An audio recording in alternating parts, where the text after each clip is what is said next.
La T1 és una peça fonamental dels fonaments de la Catalunya que estem construint.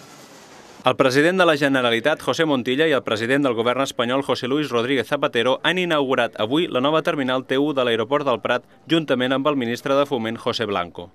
Pel president català, la posada en marxa de la T1 impulsarà la reactivació econòmica i referma l'aeroport del Prat com a aeroport de referència. I ha de ser una de les banderes de la recuperació econòmica del nostre país i de la seva projecció en el món global, perquè farà possibles molts altres projectes que conformen la nostra ambició col·lectiva i que sense una plataforma com aquesta no podríem aconseguir.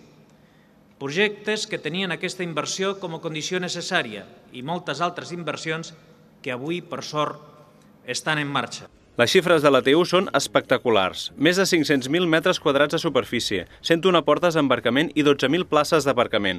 Es preveu que cada dia hi passin unes 100.000 persones. Crearà 3.000 nous llocs de treball directes. Amb la T1, l'aeroport del Prat duplica la seva capacitat arribant als 55 milions de passatgers l'any. La inversió ha estat de 1.258 milions d'euros.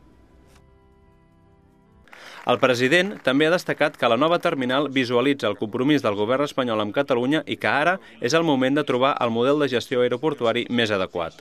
La T1 és una peça fonamental dels fonaments de la Catalunya que estem construint.